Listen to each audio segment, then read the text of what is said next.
مدت براتون کلی ویدیو آماده کردم که باعث پیشرفت شما هم میشه، پیشرفت کار شما میشه و اینکه یک جورایی ویدیوها و ولاگ‌ها داره رو به سمت متفاوتی میره که بتونه خیلی به شما کمک کنه توی پیشرفتتون، که حالا دیگه داریم وارد سال جدیدم بشیم و امسال و قبل امسال توی این چند روز اخیر برای شما یه در خیلی جدیدی باز بشه و یه پیشرفت و یه سال متفاوتی کلا براتون باشه، یک پلن کاملا متفاوت که حتما میان برنامه‌ها رو بهتون میگم، برنامه کاری داشته باشین، تفریحی و اینجور چیزها. و گفتم که پس حتما چنل من رو داشته باشین و اینکه داخل این ولاگ قراره بچه‌ها یه ولاگ زمستونی طور باشه که ژل بستنی درست کنیم، یه ژل بستنی متفاوت.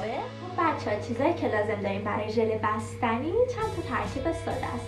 یکی قالبی که به سلیقه خودتون دوست دارین تهیه کنید. من قالب دونه‌های برف رو تهیه کردم که این شکلیه. خب و یه دونه ژل آلوورا لازم داریم به خاطر اینکه بعداً می‌خوایم توی این دونه‌های برفی ترکیب آلوورا و بستنی رو بریزیم و بعد ژل حالت شفاف باشه، به خاطر همین یه بسته ژل بعد آلوورا باشه. ژل بعدی رو به سلیقه خودتون میتونید هر طعمی که دوست داشتین بگیرید. حالا من طعم شاتوت رو گرفتم و اینکه یه ظرف شیشه پیرکس گردانی شکل و یه ظرف مربعی که حالا نشونتون میدم. الان آب جوش گذاشتم که ژل آلوورا رو با آب جوش ترکیب کنیم و وقتی خنک شد بستنی وانیلی رو بهش اضافه میکنیم. بچه‌ها من از نزدیک آوردم نشونتون بدم. اول ژل آلوورامون رو با آب گرم ترکیب میکنیم. فعلا مایع شفاف بشه، یه لیوان آب جوش. بچه انقدر هم زدم که مایع شفاف بشه، یه بوی خوبی میده این ژل آلوورا. حالا وقتی که ژلمون سرد شد میذاریمش داخل یخچال، یه کوچولو باید سرد بشه یا بچه‌ها بذارید بیرون باشه. بعد بستنی وانیلی رو بهش اضافه میکنیم، بستنی وانیلی آب شده رو. بچه‌ها توی این فاصله من ظرف قبلی رو گذاشتم خنک بشه ژل آلوورا، ولی بچه‌ها توی یخچال نباید باشه. حالا میریم سراغ ژله بعدی که با دلخواه خودتون میتونید طعم شاتوت و توت سیاه رو انتخاب کردم. چه رنگی! خب با یک لیوان آب جوش قاطی میکنیم این ژلمون رو هم. رنگشو بچه‌ها چه رنگ بنفش خوشگلی! خب بچه‌ها اینو هم میذاریم خنک بشه و بعد به آلوورا بقیه چیزا رو اضافه میکنیم. خب بچه‌ها الان ژله ما من گذاشتم حدود 30 دقیقه از گرما خارج بشه، سرد بشه و حالا بستنی وانیلیمونم که آب شده از یخچال بذارید بیرون، اضافه میکنیم به ژل آلوورامون. به این صورت و همین شکلی باشه بچه‌ها، اینجوری که آب وای به زمستون و اینجور چیزا رو میده.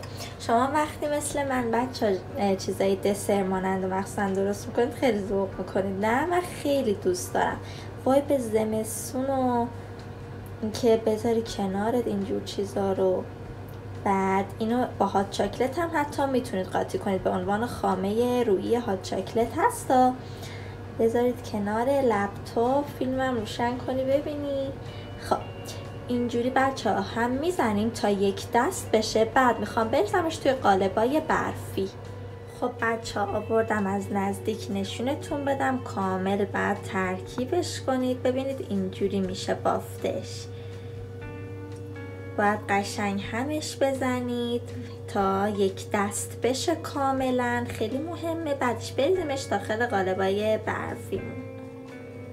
فقط بافتش رو ببینید. ظرفای این مدلی که داخلش شیر داغ میکنن و میتونید نصف ترکیب بستنی وانیل و ژل آلوورا رو بریزید داخلش که موقعی که میخواد توی قالب بریزید براتون ساده تر باشه. خب بریم قالبامون رو پر کنیم. این سطحش هم یه چیز صاف گذاشتم، خود همش بزنم. قالبامون رو پر میکنیم. بله وای چه حس خوبی داره. دونه های برفی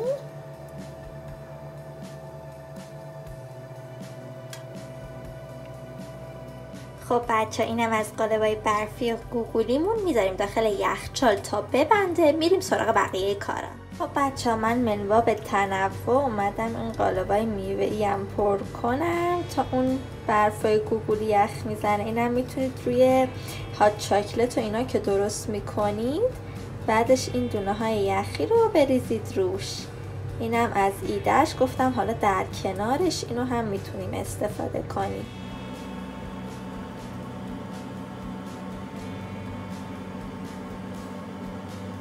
اینم از این برای نوشیدنی کنارش. خب بچه اینم از قالبای برفیمون که بعد بذارید داخل یخچال بمونه. خب بچه ها اینجا تا زمانی که بستنی های برفیمون ببندن، اون گلوله های برفی، الان باید یک سطح تقریبا متوسط رو اون ژله‌ای که در واقع گذاشتیم آب بشه رو بذاریم، یعنی دور تا دور ظرف این ژله رو میریزیم در همین حد که ببنده یه لایه نازک. بعد ژله ها رو دوباره میذاریم. وقتی هم که میخواید بذاریدش داخل یخچال حدود 30 دقیقه که نیم بند بشه، در واقع یه خورده ژله ببنده. خب بچه من ژله رو گذاشتم داخل یخچال، یه خورده بست در حد 15 دقیقه. اینم از ژله های گوگولی برفیمون 45 دقیقه تا 30 دقیقه میتونید بذارید توی یخچال ببنده. حالا میخوام اینا رو بذارم. خب بچه من یه کار دیگه که کردم این بود که اومدم یک سری از همون ترکیب ژل آلوورا و بستنی وانیلی رو گذاشتم توی این قالبا و گذاشتم داخل فریزر. هنوز اونا به صورت کامل خودشو نگرفته، به خاطر همین میتونید این کار رو کنید که همون حالت ژل بستنیتون اوکی بشه. الان ببینید چه بافت قشنگی داره، دقیقاً با اینجوری بشه بافتش. حالا به صورت برعکس میذاریم توی ژل بستنیمون که بسته.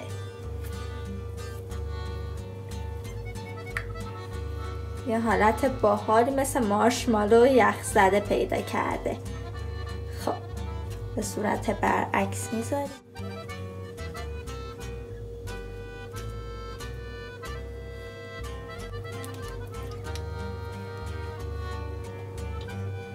خب بچه الان میتونید از رنگ اکلیلی هم استفاده کنید، بریزید روش. حالا دوباره ما بقیه در واقع ژله رو میریزیم. الان دوباره یه لایه ژله دیگه من میریزم روی اینا. خب بچه ها اینجوری شد. یه لایه ژله دیگه ریختم و اینم از دونه های برفی خورده ترک خورد. چیزی که من متوجه شدم قالبتون باید قطورتر باشه بچه ها، به خاطر همین اینا خیلی خوب در اومده.